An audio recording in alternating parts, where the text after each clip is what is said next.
Hey there! So today we have another review. This is Other Half. So if you want to skip ahead to the review, please do.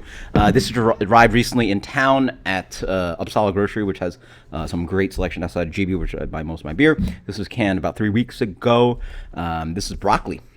So pretty funny story. I was just hanging out with my best friends on Zoom.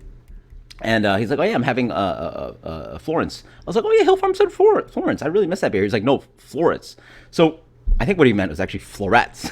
I think that's how it's pronounced. But it's funny that like the naming mechanism they've done is like broccoli, cream cheese, cheddar, some crazy, like vegetable words. Even though it's like we're doing juicy hazy IPA, so he meant florets. But anyway, broccoli is one of their, I want to say like more available kind of beers that they consistently do. Mosaic, Simcoe, Nelson, Strata, Mosaic Cryo, Simcoe Cryo, 7.9%. Yeah, I mean, I can go wrong with that. So I got some tasting notes on here. These are not cheap, by the way. I think each can was running around $7.50 in retail price. Yeah, about $7.50, which is not cheap. But then again, my birthday is in a few days, so why not treat myself? And this will be posted way after my birthday, so whatever. I'm a little behind, a few weeks behind on videos. But let's dig in the beer. Hopefully it's crazy. I picked up three other halves and a Veil beer, the Veil. So looks lovely. I mean, that's a beautiful, bright, light gold color. Beautiful haze to it. It's not like completely milky, opaque, just glowing in the glass. But like obviously, is there shadow? Can I see? Yeah, I can see some shadow. So full on haze, but not completely milky kind of haze to it. So yeah. Oh yeah, that smells awesome. Yeah, I mean that's just what I expect from like boutique world class style hazy IPA. Big tropical flavors, ripe mango, passion fruit, papaya. Oh, definitely a little bit of an edge of dankness. I want to say the mosaic's coming in with a little bit of dank character, and then Simcoe's in here, a little stinky Simcoe, and then maybe a little bit of that thiol stinkiness too. But yeah, nice combination. Big citrus fruits, ripe oranges, tangerines, all those yellow and oranges, yellow and orange fruit characteristics with that kind of dank edge. I mean, it's just like write the script for what proper, New England hazy IPA tastes like, right?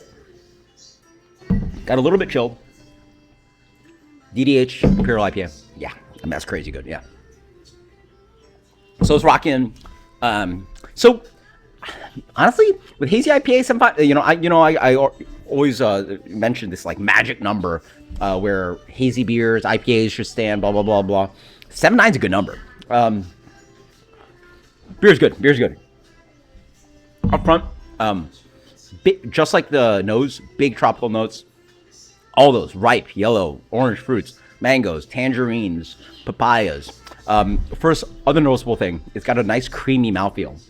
It separates itself from some of those like pedestrian, like more accessible hazy IPAs that like they look hazy, but they're more like they almost have the mouthfeel of like a light Vit beer. Like this has chunkiness to it. Like this is what, again, I call it boutique, but like I mean like small breweries. Like how this like Bell's is not going to make a beer that tastes like this. Sierra Nevada is not going to make a beer like tastes like this.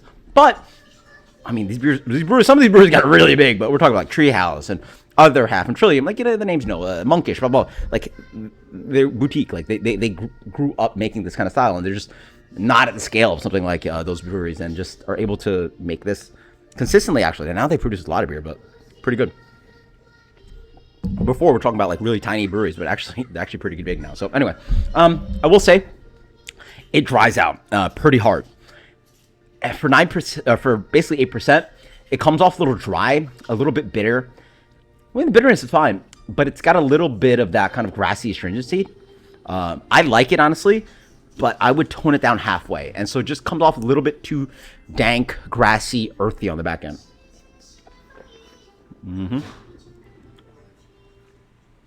But yeah, just big, ripe, big citrus flavors.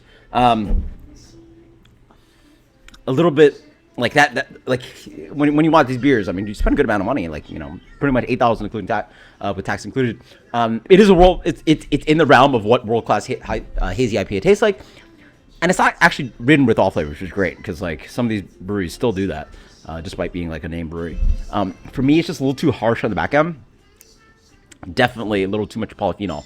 And 3 weeks, I argue, is a good amount of time. Like what, Joe, who does, Joe's beer reviews. Anyway, check him out, Joe. I love Joe.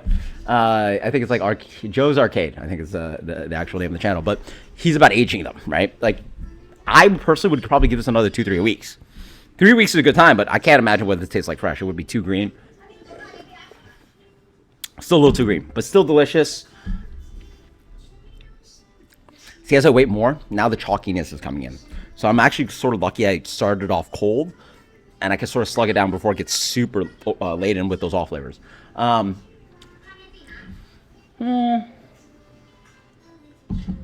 Let's go with a